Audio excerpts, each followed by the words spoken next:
네, 월요일장 보고보 첫 순서입니다. 마켓세븐으로 문을 열어볼 텐데요. IBK투자증권 강남센터 김용빈 선임주임 모십니다. 어서 오세요. 안녕하세요.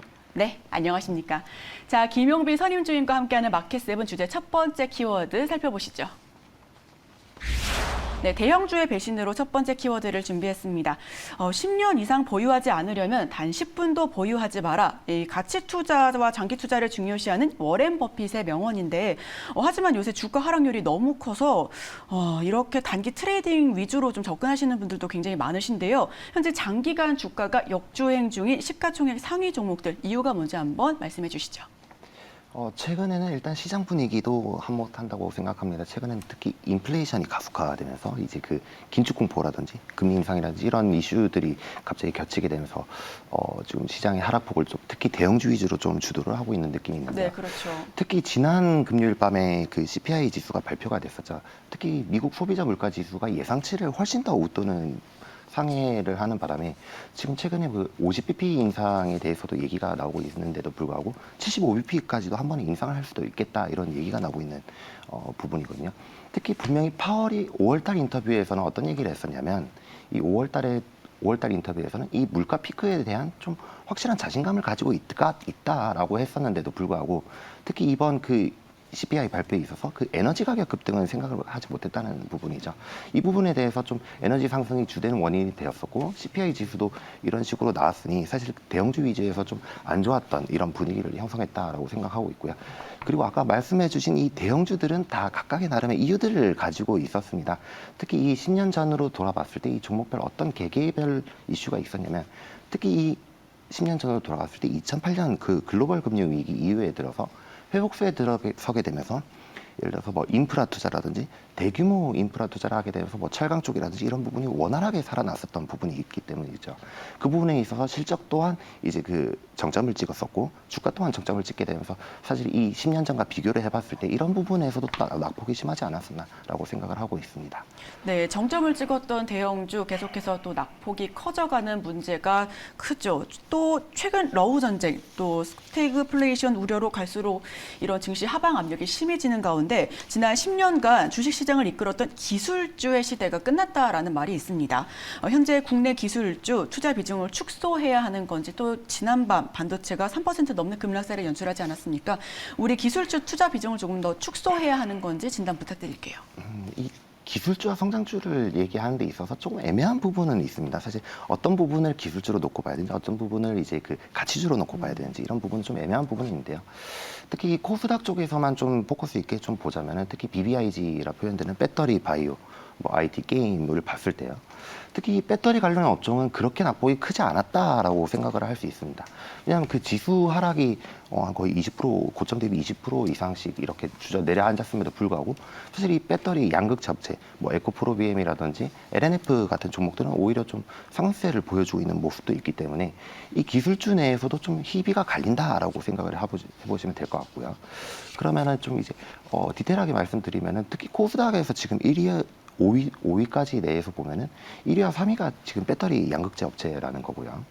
그럼 물론 이제 기술주라는 부분에 대해서 전체적으로 놓고 봤을 때는 이 통화 정책 같은 경우에는 사실 그 할인율을 더 높게 적용하기 때문에 사실 기술주에 대해서는 좀 악재로 볼 수 있는 부분이 사실은 맞습니다.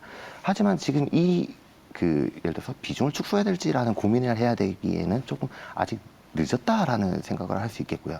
그럼 네. 만약에 지금 가지고 있는 종목에 대해서는 어떤 식으로 들고 가야 될지 레버리지 투자를 가지고 있을 때는 이 레버리지 비중을 확실히 좀 줄일 필요가 있는 시점이라고 생각합니다.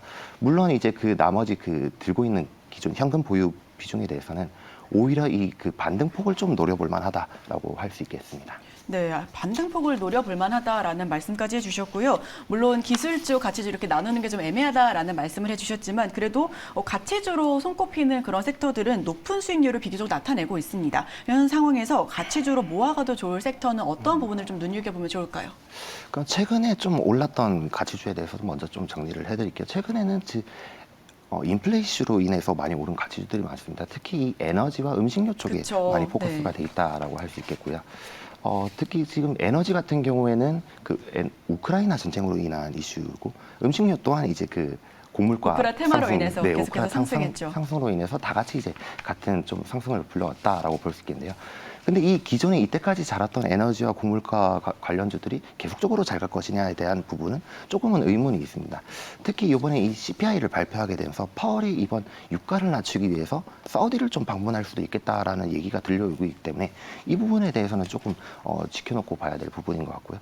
이것은 뭐 개인적인 부분이지만 저 같은 경우에 좀 중소형 철강주를 가치주 중에서는 좀 모아갔으면 좋겠다. 중소형 철강주요. 네. 네. 특히 이 철강 부분은 앞으로 좀 이슈가 한 3가지 정도 있기 때문에 이 부분에 대해서 좀 볼만하다라고 생각하고 있고요. 특히 이 물가라는 부분에 대해서 계속적으로 말씀을 드리고 있는데 이 물가를 낮추기 위해서는 관세를 인하한다든지 아니면 철강 쪽에 이제 수입을 대거할 수 있는 요건을 마련한다든지 그런 부분에서 지금 바이든 정부가 꺼내고 있는 카드는 이제 철강에 대한 커터제 폐지와 그리고 그 관세 인하 이런 부분의 카드를 봤을 때는 확실히 철강에 대해서는 좀 이슈가 있을 수 있겠다.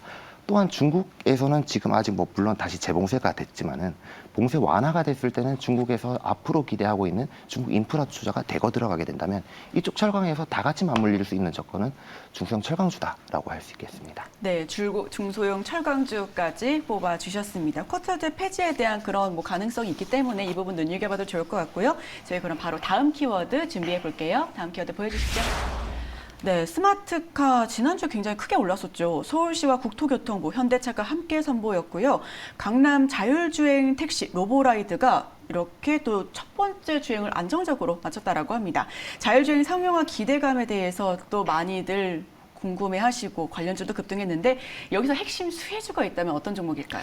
이 로보라이드가 어떤 그 형식으로 운영을 되는지 제가 좀 면밀히 봤었는데 이 로보라이드에서 보면은 이 일단 외관부터 많이 차이가 납니다. 어떻게요? 일단은 그 라이다가 상부에 4개 정도 달려 있고요. 그 앞에도 이제 뒤에도 이제 라이다가 하나씩 달리게 됩니다. 기존에 우리가 봐왔던 뭐 테슬라라든지 이런 부분보다는 확실히 그 라이다가 많이 설치돼 있다 이런 부분을 느낌을 받았었고요. 또한 이제 카메라가 이제 돌출된 부분이 많이 이제 그 외관적으로 보이게 되는데 특히 이제 제가 뭐 측면 부분만 봤을 때도 한 6개 정도씩 이제 카메라가 달려온 부분을 봤을 때 이쪽으로 카메라라든지 라이다 쪽으로는 좀 확실히 투자를 해볼 만하다라고 할 수 있겠습니다. 특히 뭐 지난주 금요일에는 뭐 모트렉스라든지 인포맥스 쪽에서 이제 많은 상승이 있었지만은 저는 그 전장용 카메라 쪽을 좀 포커싱 있게 봐야 된다라고 생각을 하고 있고요. 그 중에서는 종목으로 말씀드리자면 MC넥스와 같은 종목입니다. 특히 이번 그 로보라이더와 같은 그 요번에 그 자율주행 택시는 현대에서 자체 개발을 했다고 합니다. 네, 그렇죠. 이런 부분에서 MC넥스가 현대기아에 이제 카메라 전장용 카메라를 납품하고 있기 때문에 이런 부분으로 봤을 때는 확실히 좀 카메라는 오히려 저점 매수뿐만 아니라 이런 자율주행 모멘텀으로 좀 같이 갈 수 있겠다라고 볼 수 있겠습니다. 네, 이번 자율주행 상승 기대감 속에서 탑픽으로 꼽아주신 MC넥스까지 함께 체크리스트 한번 지켜봐 주시면 좋을 것 같고요. 전장용 카메라에 대한 그런 시세가 나와줄지 저희도 함께 눈여겨보겠습니다. 택시에서 앞으로 화물 수송도 자율주행으로 이루어질 수 있다라는 가능성이 나오고 있습니다. 그렇다면 비용의 45%가 절감이 된다고 하는데요. 하지만 자율주행의 핵심은 인공지능을 학습시킬 주행 상황에 대한 방대한 데이터라고 하더라고요. 또 자율주행 이슈로 인해서 AI와 그동안 좀 부진했었던 5G, 6G가 함께 올라갈 수 있을지 어떻게 보실까요? 말씀해 주신 대로 인공지능이라든지 5G는 사실 그 우리가 원하는 마지막 최종의 그 인공지능 자율주행까지 도달하는 데 있어서 필수적인 조건이라고 생각을 그렇죠. 하는데요. 사실 이번 자율주행 차를 발표를 했음에도 불구하고 5G는 잘 못 갔던 부분이 있습니다. 이 이유는 사실 5G는 모빌리티 사업으로 가기에는 아직 좀 많이 부족하다라고 할 수 있겠는데요. 특히 이 5G가 제대로 가기 위해서는 그 투자가 많이 이루어져야 되는 것입니다. 사실 이번 정부에서도 그렇고 5G에 대한 투자를 조금씩 계속적으로 미뤄왔던 것은 분명한 사실이지만 사실 이 통신사들이 5G 투자에 대해서 계속적으로 좀 꺼려한다는 느낌을 저는 개인적으로 좀 받기 때문에 이런 부분이 좀 해결이 됐을 때 될 것 같다라는 생각을 하고 있고요. 그러면 좀 해외 부분으로 5G를 본다면 좀 얘기는 다를 수 있습니다. 특히 일본이라든지 미국 같은 경우에는 지금 5G 투자를 계속적으로 늘리려고 하는 추세가 있기 때문에 이쪽 해외 부분에 봤을 때는 좀 긍정적으로 볼 수 있겠고요. 특히 국내 같은 경우에는 또 다른 이슈도 있긴 합니다. 특히 그 5G 특화망이라고 들어보셨는지는 모르겠는데 네네. 이 5G 특화망이라는 것은 그 통신 사업자가 아닌 다른 사업자들도 이제 예를 들어서 이 건물에다가 5G 망을 28GHz 망을 깔겠다라고 하면은 통신 사업자가 아닌 부분도 이제 아닌 사람도 깔 수가 있다는 겁니다. 그런 부분에서 이제 그 5G 투자가 예전보다는 조금 더 나아지겠다라는 부분이고요. 그러면 이 5G보다 지금 모빌리티 사업으로 좀 봤을 때 뭐가 먼저 더 갈까라는 부분을 봤을 때는 저는 좀 UAM이 오히려 먼저 움직이지 UAM이요? 않을까라고 네. 생각을 합니다. 왜냐하면 지금 사실 이 자율주행도 23년도에 좀 택시가 가능할 것이다라는 생각을 했었는데 이 정책적인 부분과 맞닿고 이제 규제를 또 많이 풀어주니 이런 부분이 좀 더 가속화됐던 부분이거든요. 그렇게 된다면 이 UAM도 우리가 생각하는 것보다는 좀 더 빠른 시점에 오지 않을까. 이런 부분에서 물론 UAM이 그 등락폭이 워낙 심하긴 하지만 이런 부분에서는 조금 기다려봐도 괜찮을 것 같다라는 생각을 하고는 있습니다. 조금 기다려봐도 좋겠다라는 말씀을 해주셨는데요. 사실 지지난주까지만 하더라도 UAM이 크게 상승을 했다가 훅 꺼지는 네. 그런 양상이 보여졌었는데 정말 등락폭이 큰 것 같습니다. UAM을 지금 투자하기에는 어떻게 보실까요? 지금 같은 경우는 사실 좀 등락폭이 워낙 심했고 지난주 금요일 같은 경우에도 낙폭이 좀 워낙 심했던 걸로 네, 기억을 그렇죠. 하고 있는데요. 이런 부분에서 좀 낙폭이 계속 있을 때마다 조금씩은 좀 주워 담아 갈 만한 종목이다라고 생각을 하고 있습니다. 네, 낙폭이 있을 때마다 담아가도 좋겠다라는 말씀을 해주셨는데요. 사실 이런 섹터나 테마가 이슈가 있을 때마다 오르지 않습니까? 근데 그런 이슈는 정부나 대기업이 주도로 만드는 거고요. 삼성전자가 5G, 6G 그리고 로봇 분야에 조금 더 귀를 기울이겠다라는 그런 의지를 보여줬는데 그럼 로봇 관련된 종목이라든지 아니면은 여기서 봤을 때 UAM 꼽아주셨지만 또 5G, 6G 봤을 때 어떤 섹터와 테마가 가장 먼저 시세가 나와줄까요? 저는 사실 여기서는 주제랑은 다른 네, 이야기지만 그렇죠. 로봇 쪽에 대해서는 아직도 긍정적으로 지속적으로 보고 있습니다. 왜냐하면 특히 이 로봇 관련해서는 삼성뿐만 아니라 테슬라도 로봇에 대해서 상당히 진심인 부분이 있습니다. 그 테슬라가 발표한 로봇 같은 경우에는 그 옵티머스라는 모델인데 사실 저는 뭐 사진이랑 영상으로만 봤습니다만 사람이랑 똑같이 생겼습니다.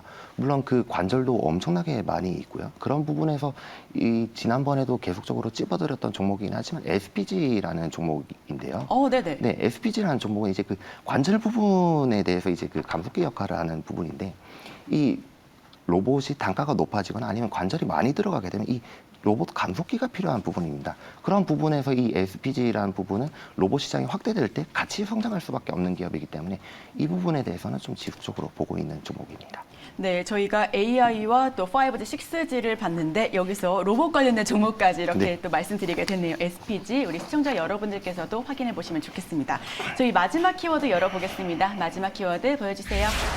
네, 최초로 나토 참석으로 이렇게 마지막 키워드 마무리해 보겠습니다.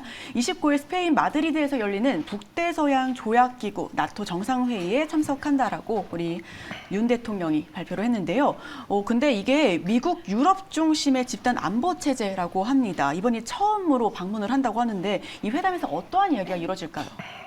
일단 여기 그 나토의 비회원국으로 참여를 하는 그러니까요. 기관은 이제 한국뿐만 아니라 일본이라든지 우크라이나가 있습니다. 이런 이슈로 좀 봤을 때 일단은 대부분의 얘기는 우크라이나 전쟁에 관한 얘기가 될 가능성이 크고요. 그리고 이제 그 러시아라든지 중국을 좀 겨냥한 그런 부분이 아닐까라고 생각을 합니다. 이런 부분에서 봤을 때 좀 저희가 관련 테마로 볼 수 있는 부분은 우크라이나 테마주가 한 6월 말에 한 번 더 움직일 수 있다는 점. 그리고 좀 이 부분은 확정된 내용은 아니지만 여기서 이제 그 방산 관련 수출이 좀 나올 수 있다는 점. 이런 부분을 봤을 때는 뭐 LIG 넥스윈이라든지 이런 종목은 좀 미리 담아 걸 만하다라고 생각을 하고 있고요. 하지만 또 이 부분뿐만 아니라 항공우주도 사실 그 방산이랑 또 연관이 되어 있죠. 아이고, 네. 예, 한국 항공우주라든지 이런 종목도 사실은 좀 지금부터 담아가도 괜찮을 종목이긴 하지만 이번 주 수요일에 사실 누리호 발사가 예정이 되어 있기 때문에 이 부분에 대해서는 그 발사 직전에 조금은 좀 차익 실현을 하고 다시 또 투자를 하는 것이 좀 바람직하다라고 생각을 하고 있습니다. 네, 우크라 테마가 조금 올라갈 것으로 기대를 하고 있는데 사실 곡물, 뭐 비료 등등은 너무 올라갔고 에너지도 많이 올라갔으니까 이번 주에 이슈가 있는 항공우주 섹터 한번 살펴보시면 좋을 것 같습니다. 그런데 아까 방금 말씀해 주셨던 것처럼 나토는 중국의 군사적 입지를 조금 위협적으로 보고 있잖아요. 나토 회원국도 아닌데 참석하는 부분이 조금 이례적이고 물론 뭐 우크라이나, 일본도 참석했다라고 하지만 이런 부분이 중국 압박용의 한미 동맹 청구서가 우리 정부로 조금 더 밀려 들어오고 있다라는 평가까지 있는데 지금까지 조금씩 이렇게 상승분을 보여줬던 리오프닝 테마가 지난주 금요일장에 조금 무너졌잖아요. 중국 봉쇄 완화와 관련된 섹터들 움직임 어떻게 보실까요? 저는 상당히 이 이슈에 대해서는 좀 부정적으로 보고 있는 네. 부분이 있습니다. 일단은 바이든 방안도 그렇고 이런 부분에 있어서 중국이 불편한 것은 사실이기 때문이죠. 특히 뭐 이 부분에 대해서 어떤 얘기가 오고 갈지는 좀 미지수이나 특히 이 한류와 관련된 사업을 영위하는 부분에서는 상당히 좀 안 좋은 이슈로 작용할 가능성이 크다라고 생각을 하고 있습니다. 특히 이와 관련해서 뭐 화장품이라든지 면세점 관련 그런 쪽 이슈에 대해서 좀 안 좋게 작용할 가능성이 크고요. 특히 지금 6월 18일 날 중국의 최대 그 쇼핑이 예정이 되어 있는데 그렇죠. 이 부분에 대해서 미리 사전 예약을 좀 받았었단 말이에요.